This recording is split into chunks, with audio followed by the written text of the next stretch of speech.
Well, Mesdames et Messieurs, as a visitor to Brittany and to France, I thought I would start by quoting from a speech of a very prominent French visitor to Scotland some years ago. And this is what that person said. He said, I do not think that a Frenchman could have come to Scotland at any time without being sensible of a special emotion. Scarcely he can set foot in this ancient and glorious land, and he's talking about Scotland as well as France, before he finds countless natural affinities between your country and ours dating from the earliest times. In the same moment, awareness of 1,000 links still living and cherished of the Franco-Scottish alliance, the oldest alliance in the world, leaps to his mind. When I say Franco-Scottish alliance, I'm thinking firstly of that close political and military entente which in the Middle Ages was established between our ancient monarchy and yours. I'm thinking of the Scottish blood which flowed in the veins of our kings, the French blood which flowed in the veins of your kings, of glory of shared past battlefields, the siege of Orleans, raised by Joan of Arc, to Valmy, where Goth recognised a new age was dawning for the world. In every combat where for 5 centuries the destiny of France was at stake, there were always men and women, hopefully, of Scotland to fight side by side with the men of France. And what Frenchmen feel is that no people has ever been more generous than yours with its friendship. Now, the prominent Frenchman was President de Gaulle, or General de Gaulle as he was then, and it was during the Second World War that he made that speech in Scotland in June 1942. As far as I can tell from the record, he actually spoke unusually for President de Gaulle. He spoke in English when he visited Scotland. He newly learnt English. He said he was learning English so as he could understand Winston Churchill's French, which is why de Gaulle said he learnt English. So I think that might apply to myself as well. The point about using the quote is that the old alliance, la vieille alliance that he was referring to, was the old alliance between Scotland and France, which dated to 1295. And before I came here to Rennes today, I did a bit of research. And there are some historical authorities who argue that that alliance, which lasted hundreds of years in its effective form, has never been revoked. Some people say or argue it was revoked at the Treaty of Edinburgh of 1560, when France and Scotland went in different religious directions.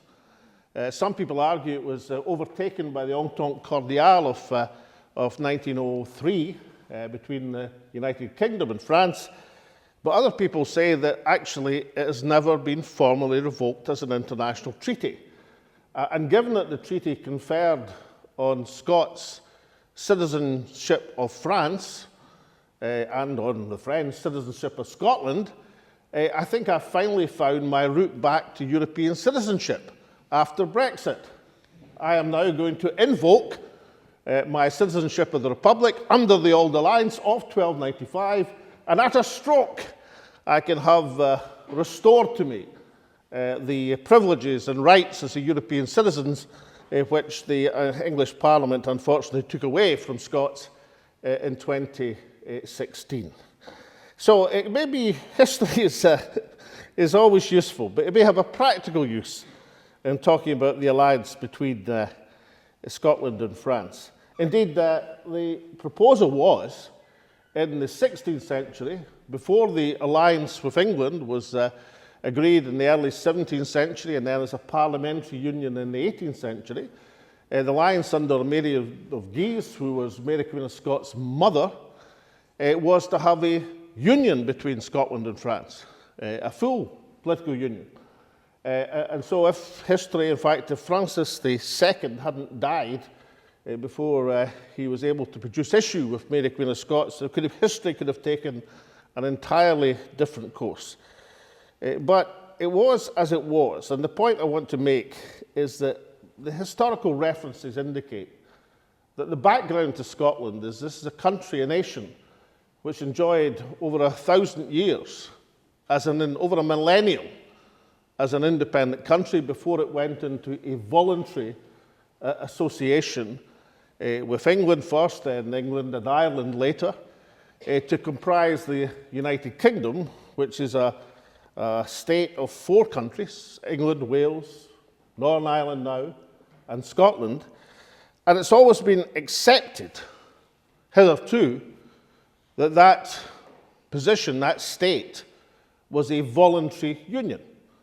Indeed, it was up to the component parts of that union to decide whether they wanted to continue with it or whether they wanted to end it.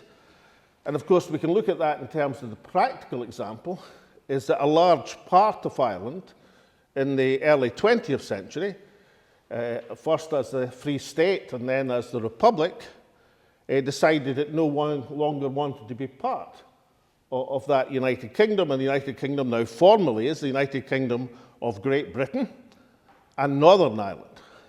And that, of course, is very much under discussion in Ireland at the present moment. I see some Irish people in the audience nodding vigorously as I make that very point. But it had always been hitherto expected and accepted that this was a voluntary arrangement. And when I was foolish enough some years ago to enter politics, instead of creaming off large incomes as an economist in the Royal Bank of Scotland and other international finance houses, and the Prime Minister of the day was Margaret Thatcher, who was generally thought of as an opponent of Scotland, as a fierce opponent of Scottish aspirations. She was a fierce opponent of lots of people, incidentally, Argentinians, miners, the trade unions, the Labour Party, lots of people. Formidable lady, a fierce opponent of any semblance or truck with Scottish nationalism. But even Margaret Thatcher, in her autobiography, The Downing Street Years, wrote, "As a nation, they, the Scots, have an undoubted right to self-determination. Thus far, they have exercised that right by joining and remaining within this union. However, should they determine on independence, no English party or politician would stand in their way." Now, what I want to speak about today is how things have changed. Now, some people say when Margaret Thatcher, the great opponent of Scottish nationalism, made that reference, of course, she never thought it was actually going to happen. At that time, when Margaret Thatcher was Prime Minister and I entered the House of Commons as a young, radical, left-wing Member of Parliament, upsetting every apple cart I possibly could, cocking a snoot at the British establishment, bringing Parliament to a standstill in the middle of its budgets, I had 2 parliamentary colleagues. They were free members of the Scottish National Party at Westminster. So it might be argued that Margaret Thatcher could say, of course, if Scotland wants to be independent, of course they could be independent. Safe in the knowledge that that wasn't likely to happen, since of the then 72 members of Parliament, only 3 were members of the SNP.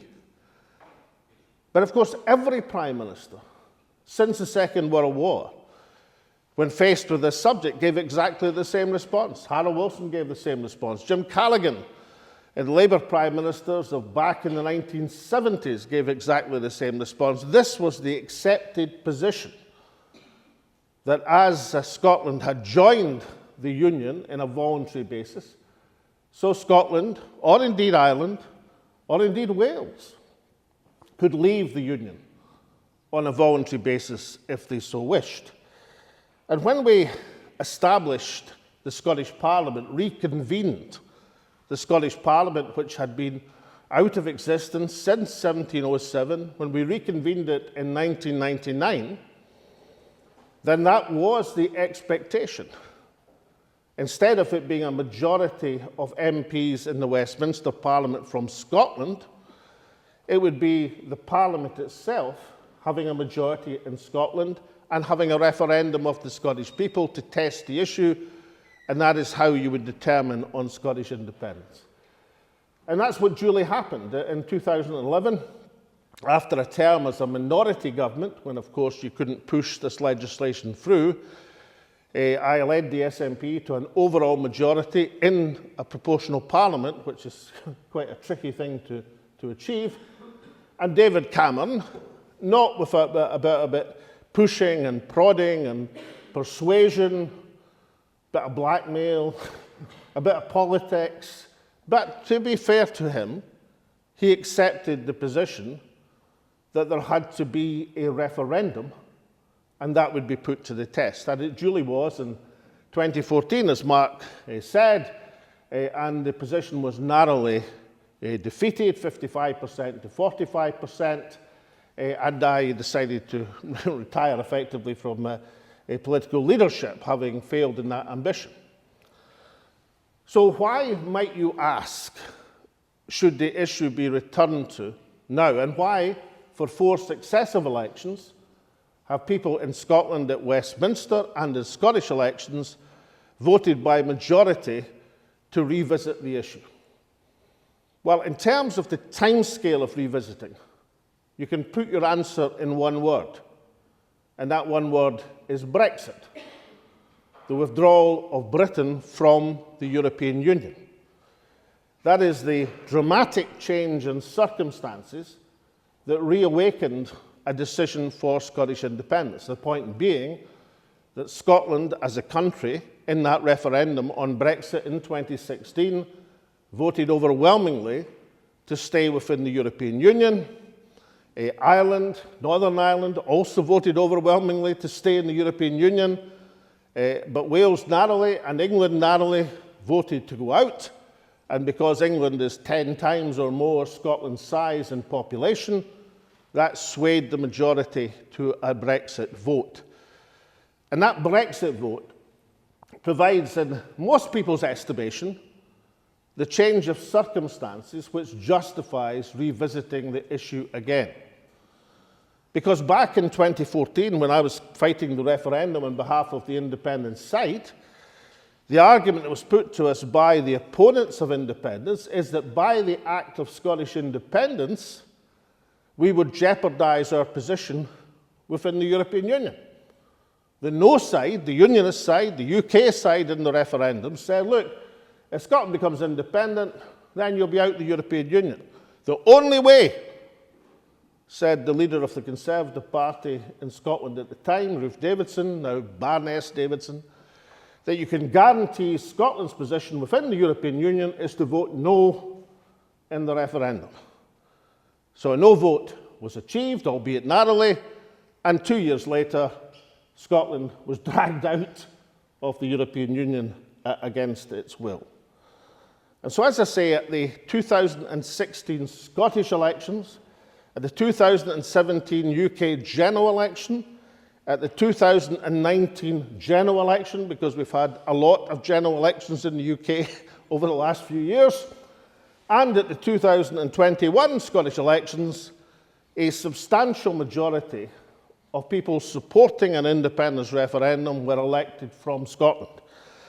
But 4 prime ministers, because we've had a lot of prime ministers in the UK in recent years, have successively said, now is not the time, in the words of Theresa May, or just plain no, in the words of Rishi Sunak.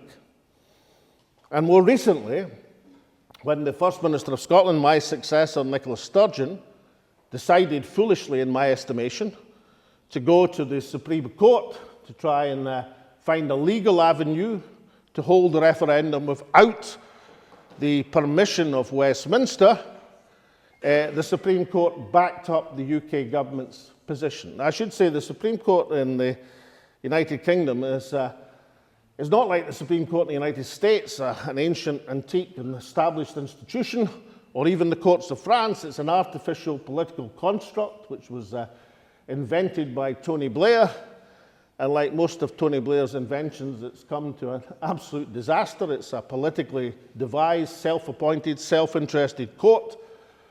which has no basis in the unwritten constitution of the United Kingdom. It's no basis in Scots law or English law, no basis on anything apart from administrative convenience. So foolish it was, in my estimation, to go there for a ruling. But the fact of a Supreme Court ruling doesn't change the nationality of Scotland, or Scotland's right of self-determination, or the international law basis, which says in the Charter of the United Nations, or the General Assembly Resolution of 1962, that peoples have a right of self-determination. Now, obviously self-determination cannot depend on the wishes of the state you're trying to determine yourself from.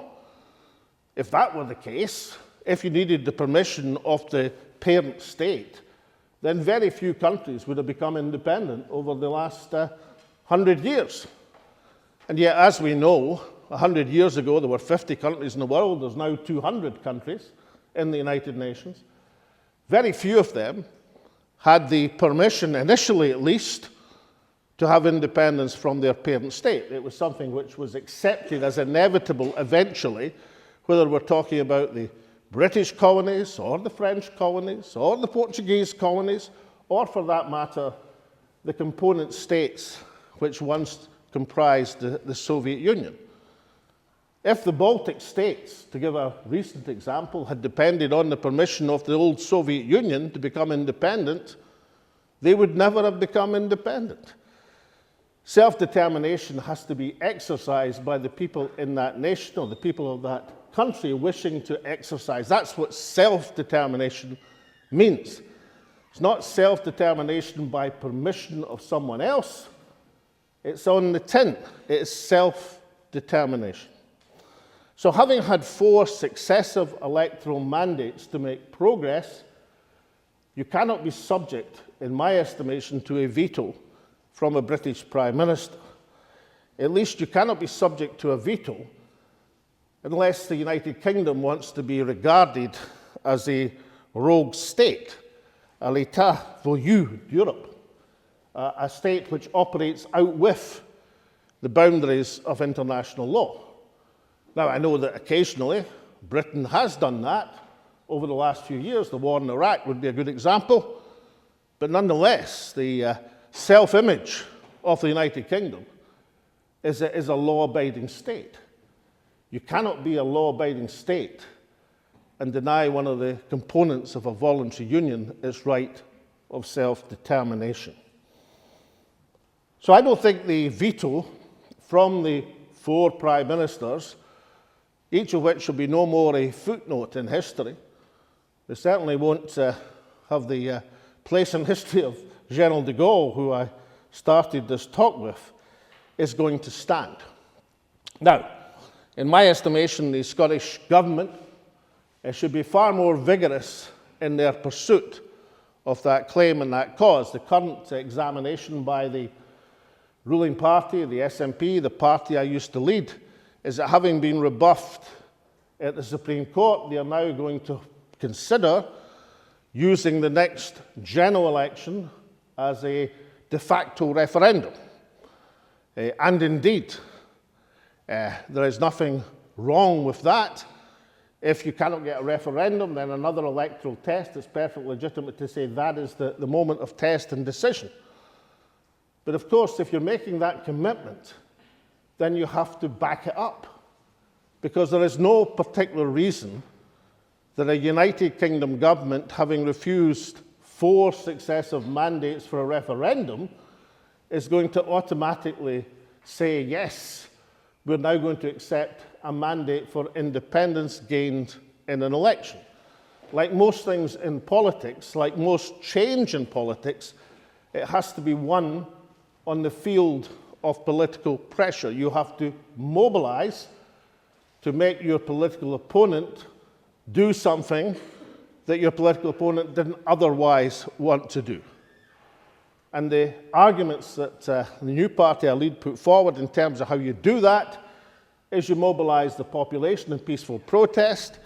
You use the significant number, there are 50 nationalist MPs supporting Scottish independence or so in the Parliament of Westminster. With 50 MPs, as Charles Stewart Parnell, the Irish nationalist, demonstrated in the 19th century, you can use the procedures of the House of Commons to bring business effectively to a halt on a day-by-day basis. You should convene, in our estimation, a national convention. Conventions have been convened in France and Scotland before in terms of progressing political causes to claim the legitimacy of the elected members from Scotland in terms of seeking the recognition of the right of the Scottish Government to negotiate its independence from Westminster. Each and all of these things should be employed in the cause of achieving this result. What you cannot do is sit down and accept this is business as usual. Democracy cannot be denied, and if you accept the denial of democracy, then you take the arguments, as we've seen elsewhere, in terms of politics and political change, into directions that no one would wish to go in. Because one of the hallmarks of Scotland's pursuit of independence is not uniquely, but very rarely on this planet. It has been pursued in a totally peaceful, constitutional, civilized way. Nobody has had so much as a nosebleed arguing for or against Scottish independence. But if a peaceful democratic movement for change is to be ignored, then we take politics into areas which are the sad results of which have been seen elsewhere. And therefore, it's imperative, not just for Scotland, but for Europe, for the civilized world, for the rule of international law, that the rogue state behaviour of the United Kingdom government is recognised, and that people, not just domestically in Scotland, not just our friends in England who have got a progressive opinion, but people internationally, recognise and help Scotland's cause at the present moment. Now, I'm not saying, as leader of the Alba party, a party with 2 members of Parliament at Westminster, I can invoke the terms of the old alliance of 1295 and ask for French military assistance to come to Scotland's aid. Times have changed. But we should be looking for the assistance of our old friends and allies in a democratic, constitutional, and peaceful cause. I started this discussion, or this talk, by quoting General de Gaulle. Let me slightly misquote him to finish. What I'm saying is, vive la France, vive l'Écosse, vive la France libre, vive l'Écosse libre. Thank you very much.